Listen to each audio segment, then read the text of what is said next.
Assalamualaikum sobat-sobat penikmat alur film.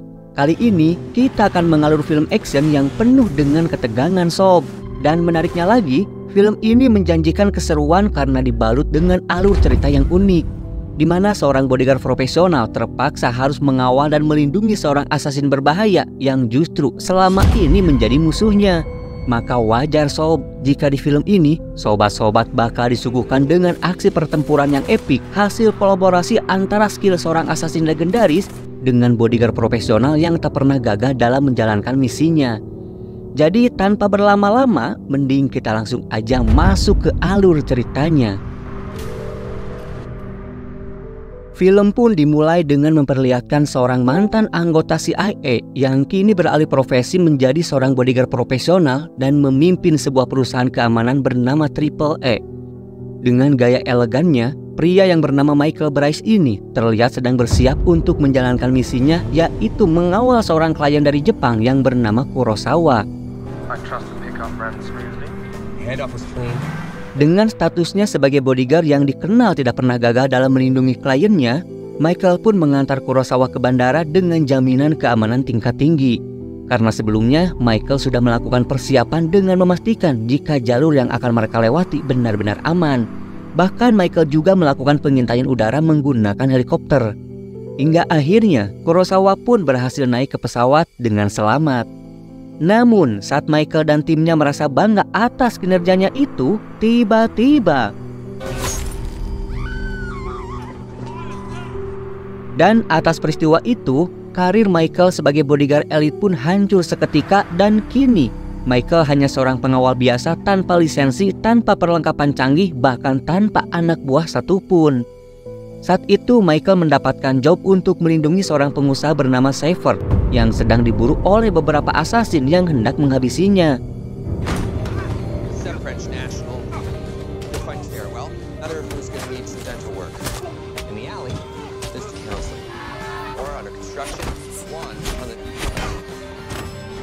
Setelah berhasil melumpuhkan para asasin yang memburu Seifert, Michael pun langsung menemui Seifert yang saat itu sedang bersembunyi ketakutan di ruang kerjanya. Dan karena situasi sudah aman, Michael pun segera membawanya pergi sehingga Seifert pun bisa keluar dari gedung tersebut dengan selamat.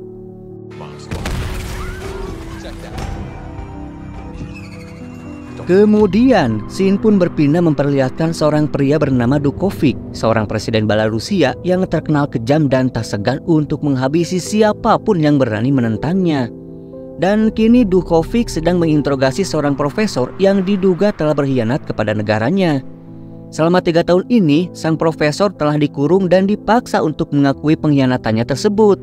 Namun karena sang profesor tetap tidak mau mengaku, maka Dukovic pun menangkap anak dan istrinya dan tanpa ragu sob, dia langsung menghabisi mereka saat itu juga. Dan karena peristiwa tragis itu, profesor pun kini memutuskan untuk melaporkan kejahatan Dukovic ke pengadilan internasional. Namun sayangnya sob, dalam persidangan itu pengadilan belum bisa memutuskan jika Dukovic benar-benar bersalah karena kurangnya bukti dan tidak adanya saksi. Karena ternyata sob, setiap saksi yang ada terlebih dahulu sudah berhasil dihabisi oleh orang suruhannya Dukovic. Namun meski begitu, ternyata masih ada 1 orang saksi yang mengetahui setiap kejahatan Dukovic, dan bahkan saksi ini punya bukti kuat yang bisa memberatkan Dukovic. Namun sayangnya dia adalah seorang asasin berbahaya yang saat ini sedang ditahan di tahanan kota Manchester. Dan demi menyelesaikan kasus Dukovic ini, akhirnya pihak Interpol pun memutuskan untuk menemui sang asasin dan memintanya untuk mau bersaksi di persidangan Dukovic.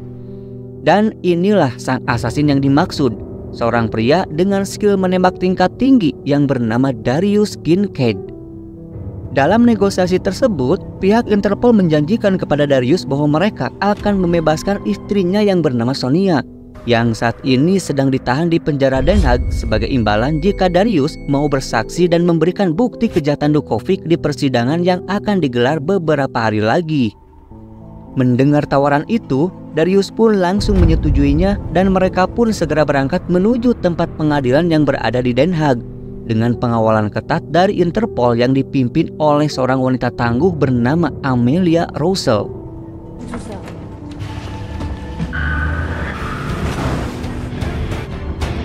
Selama perjalanan, Darius terus mengoceh dan meragukan kinerja pengawalan para agen Interpol ini. Karena dia yakin jika saat ini Dukovic sudah mengirim para asasin terbaik untuk bisa menghabisinya agar ia tidak bisa bersaksi di persidangan. Namun Amelia meyakinkan jika sebelumnya mereka sudah mengamankan rute perjalanan agar Darius bisa selamat sampai ke tempat pengadilan. Namun saat mereka berbelok ke sebuah blok, tiba-tiba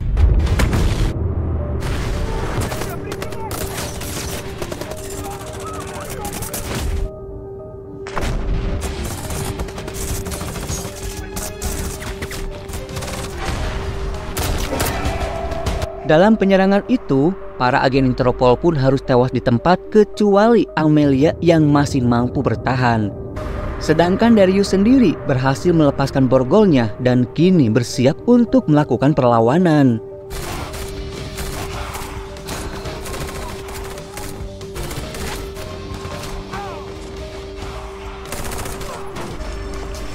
Akhirnya, atas bantuan Darius, mereka berdua pun berhasil menyelamatkan diri dan Amelia pun membawanya ke tempat persembunyian yang mereka sebut dengan sebutan rumah aman.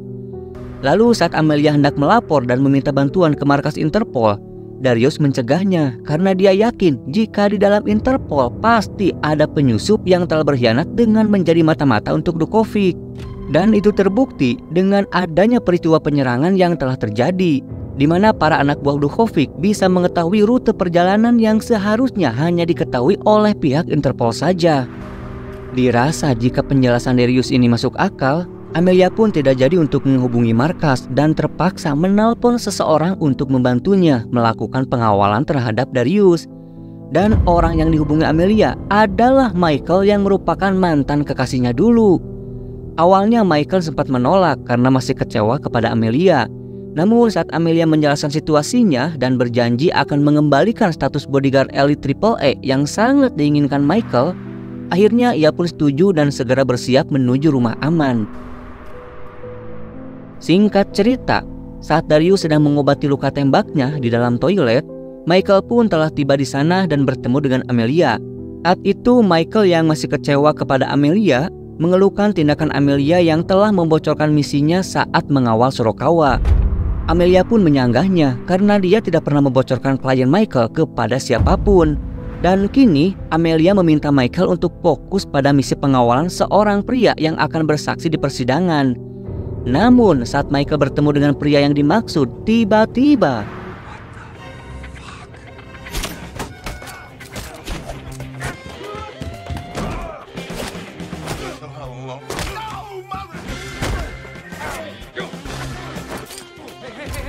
untung saja sob, perkelahian mereka terhenti saat Darius tiba-tiba terpingsan karena telah kehilangan banyak darah akibat luka tembak di kakinya. Jadi ternyata sob, Michael dan Darius ini adalah musuh bebuyutan di mana selama ini Michael selalu melindungi klien yang jadi sasarannya Darius. Hingga suatu ketika, Darius yang kesal karena aksinya selalu digagalkan Michael, bermaksud untuk menghabisi Michael dengan menembak kepalanya. Namun karena saat itu batu pijakan tangan Darius terlepas, akhirnya bidikannya pun meleset dan hanya menyerempet lengan Michael saja. Mengetahui jika kliennya kali ini adalah Darius, tentu saja Michael pun menolaknya.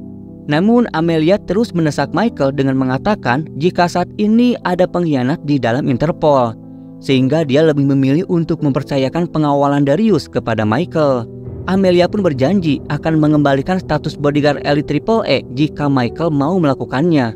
Mendengar hal itu, akhirnya dengan terpaksa Michael pun menyanggupinya. Sedangkan Amelia sendiri akan kembali ke markas dan menjauh dari Darius agar Interpol tidak bisa melacak keberadaan Darius. Sementara itu di tempat lain, terlihat Dukovic sedang didatangi oleh salah satu agen Interpol yang merupakan senior Amelia yang bernama Jane Voucher. Dan ternyata sob, dialah pengkhianat Interpol yang telah menjadi mata-mata Dukovic. Dan kedatangannya adalah untuk menagih upah kepada Dukovic atas informasi bocoran tentang rute jalan yang dilalui dalam misi pengawalan Darius. Namun Dukovic malah memarahinya dan menusuk tangan Jane. Karena mengetahui jika Darius masih hidup, Dukovic pun memerintahkan Jane untuk terus memberi informasi terkait keberadaan Darius hingga Darius ditemukan dan berhasil dihabisi. Maka setelahnya dia akan diberi upah seperti yang telah dijanjikan. Lalu setelahnya, pimpinan Interpol yang bernama Renata menghubungi Jen untuk menanyakan informasi terkait Duhovic. Dan saat perbincangan itu, asisten Renata melaporkan terkait adanya pergerakan di rumah aman yang diduga itu adalah pergerakan Amelia dan Darius. Mendengar itu, Renata pun langsung memerintahkan para agen untuk menuju ke rumah aman. Sementara Jen yang sempat mendengar hal itu dari telepon, segera memerintahkan para asasin untuk menuju ke tempat yang sama.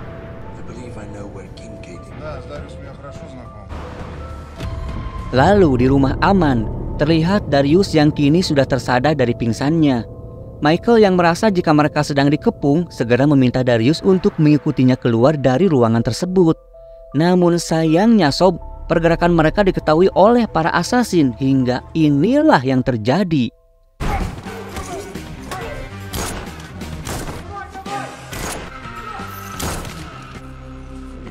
Mendengar adanya suara tembakan dari dalam rumah, pihak Interpol pun segera masuk ke dalam untuk menangkap Darius hingga aksi kejar-kejaran pun terjadi.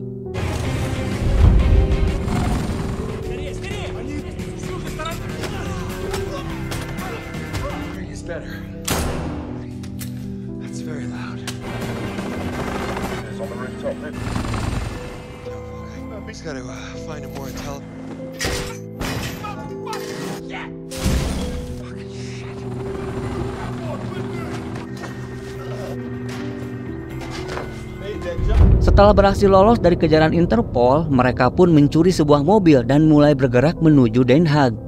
Namun di tengah perjalanan, Darius minta berhenti untuk buang air kecil.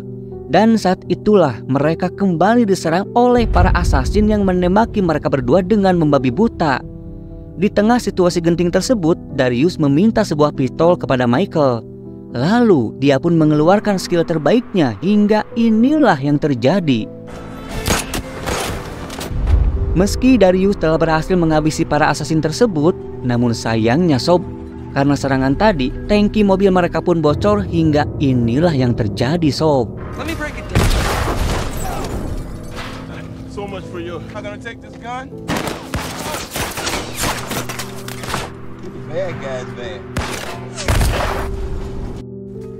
Karena mobil mereka kini telah hancur, akhirnya Michael dan Darius pun terpaksa melanjutkan perjalanan dengan berjalan kaki. Hingga saat mereka tiba di tepi jalan, datanglah sebuah mobil yang menawarkan mereka tumpangan. Namun saat mereka masuk, ternyata di dalam mobil tersebut penuh dengan para biarawati. Michael yang merasa tak nyaman pun hanya bisa duduk terdiam, sedangkan Darius malah terlihat asik bernyanyi bersama para biarawati tersebut. Hingga akhirnya mereka pun tiba di sebuah pelabuhan dan melanjutkan perjalanannya dengan menaiki kapal. Singkat cerita, mereka pun tiba di tempat tinggal milik Michael, dan di sana Darius pun meminta izin untuk menggunakan kamar mandi. Sementara itu di gedung pengadilan, pihak pendukung Duhovic meminta kepada hakim dan jaksa untuk segera melakukan jalannya persidangan. Tetapi hakim meminta mereka untuk bersabar dengan menetapkan bahwa batas maksimal saksi untuk tiba di ruangan adalah pukul 5 sore. Dan jika saksi tak kunjung datang, maka Duhovic dinyatakan tidak bersalah dan dapat kembali memimpin sebagai presiden. Kemudian scene pun kembali berpindah ke rumah Michael, di mana saat itu Michael telah bersiap untuk menuju pengadilan. Namun ternyata sob, tanpa sepengetahuan Michael, Darius telah terlebih dahulu meninggalkan rumah dan malah membeli seikat bunga. Michael yang melihat hal itu pun mengikutinya dari belakang. Kemudian Darius pun terlihat berjalan menuju menara jam dinding raksasa. Sedangkan Michael berusaha melumpuhkan orang-orang yang hendak menghabisi Darius.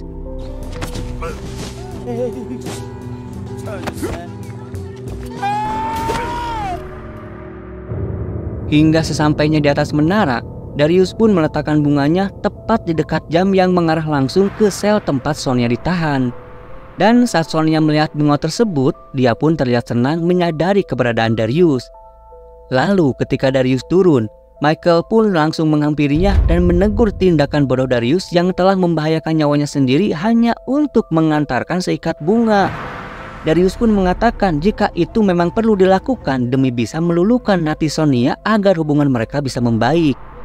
Darius pun menyarankan kepada Michael untuk melakukan hal yang sama agar hubungannya dengan Amelia bisa kembali akur. Namun Michael berkata jika dia terlanjur kecewa kepada Amelia karena Amelia telah menghancurkan karirnya dengan membocorkan misi pengawalannya hingga mengakibatkan Kurosawa tewas dihabisi seseorang. Mendengar hal itu, Darius pun langsung tertawa terbahak-bahak karena ternyata orang yang telah menghabisi Kurosawa adalah dirinya sendiri. Darius pun menceritakan jika saat itu dirinya hendak melarikan diri setelah menyelesaikan misinya. Namun saat melihat ke arah bandara, tidak sengaja dia melihat keberadaan Kurosawa yang memang nyawanya memiliki nilai yang cukup tinggi. Seolah tidak mau kehilangan kesempatan emas itu, Darius pun langsung menghabisinya dengan satu tembakan jitu berjarak 300 meter. Dan itu adalah tembakan terbaik yang pernah dilakukannya.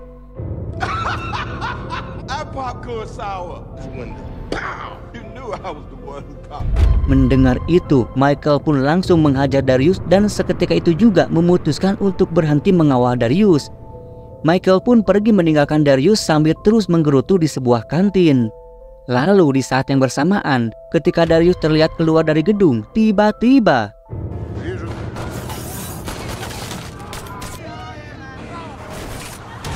awalnya Michael tak peduli dengan nasib Darius yang sedang terdesak. Namun ketika dia mengingat tentang peluang karirnya yang akan kembali naik menjadi bodyguard elit jika berhasil melindungi Darius, akhirnya Michael pun memutuskan untuk kembali membantu Darius.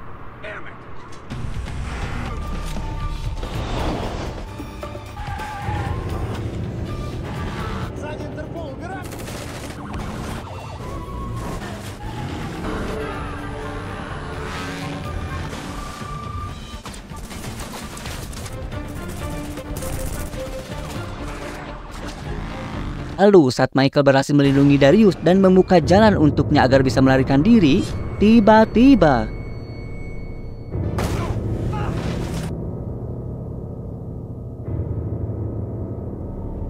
kemudian Michael pun dibawa ke sebuah ruangan untuk diinterogasi terkait keberadaan Darius. Karena Michael tidak mau menjawab, akhirnya dia pun disiksa oleh para anak buah Dukovic itu.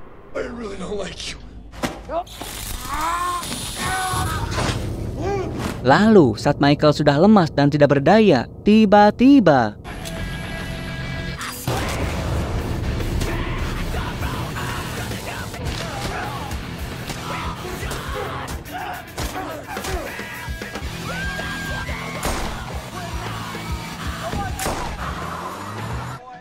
dan ketika Michael terbangun, ia pun menyadari jika dirinya sudah berada di dalam mobil diselamatkan oleh Darius. Mengetahui jika Amelia tidak ada kaitannya dengan hancurnya karir Michael, Michael pun segera menelponnya untuk meminta maaf atas kekeliruannya karena sudah menuduh Amelia. Namun saat Michael mengutarakan permintaan maafnya, Amelia malah memarahinya karena situasi yang sedang terjadi di ruang pengadilan mulai memanas. Amelia pun meminta Michael untuk segera datang membawa Darius karena waktu yang ditetapkan hakim untuk kesempatan Darius bersaksi tinggal sedikit lagi. Dan ketika Michael akan mengutarakan perasaannya, tiba-tiba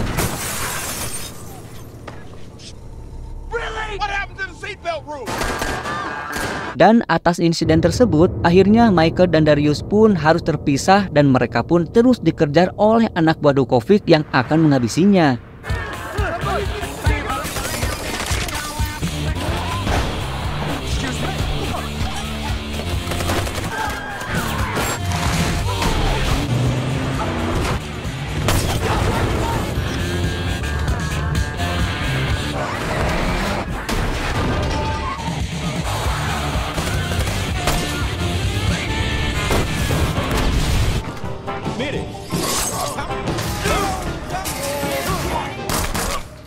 Setelah Darius berhasil lolos dari kejaran anak buah Dukovic, dia pun segera menjemput Michael yang baru saja menghabisi salah satu anak buah Dukovic. Dan kini mereka pun segera menuju ke gedung pengadilan. Untung saja sob, Michael dan Darius berhasil datang tepat waktu hingga hakim pun mempersilahkan Darius untuk memberikan kesaksiannya. Darius pun mulai menjelaskan bahwa ia pernah diundang ke istana milik Dukovic untuk ditawari sebuah pekerjaan, yaitu menghabisi salah seorang lawan politisnya yang saat ini sedang diasingkan ke Inggris. Namun saat itu Darius menolaknya karena ia tahu bahwa Dukovic telah memerintahkan pasukannya untuk membantai sebuah desa. Kemudian Darius pun memberikan bukti dengan meminta jaksa untuk membuka sebuah situs website yang telah ia buat. Karena di dalamnya, Darius sudah menyimpan foto-foto kejahatan saat Duhovic dan pasukannya membantai seluruh warga desa. Dengan adanya bukti tersebut, tentu saja Duhovic akan mendapatkan hukuman yang sangat berat. Dan di saat mulai terdesak itulah, Duhovic pun memerintahkan anak buahnya untuk menjalankan rencana cadangan.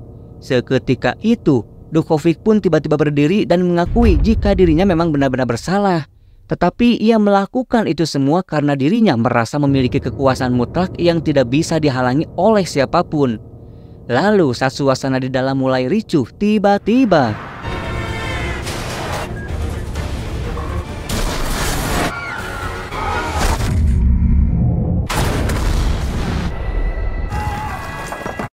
karena ledakan tersebut, suasana persidangan pun semakin tak terkendali dan Duhovic memanfaatkan situasi tersebut untuk menembak Darius. Namun untungnya, Michael berhasil melindungi Darius dengan mengorbankan dirinya sendiri. Sedangkan Duhovic dibantu anak buahnya bermaksud melarikan diri ke atap gedung karena di sana sudah ada helikopter yang akan menjemputnya. Michael pun meminta Darius untuk mengejar Duhovic dan mengakhiri semuanya. Mendengar itu, Darius pun segera mengejar Duhovic hingga setibanya di atap gedung. Terlihat Duhovic yang sudah dijemput dan hendak menaiki helikopter. Namun tiba-tiba setelah berhasil menghancurkan helikopternya, Darius pun menembak kaki Duhovic lalu kemudian menendangnya hingga dia pun terjatuh dan tewas di tempat. Sementara di dalam, terlihat Amelia yang sedang berusaha menghadang Jane, sang pengkhianat Interpol. Namun sayangnya sob, dalam perkelahian itu, Amelia kalah dan akan dihabisi dengan cara dicekik. Dengan sisa-sisa tenaganya, Michael pun berhasil menyelamatkan Amelia dan mereka pun segera mendapat bantuan dari tim medis.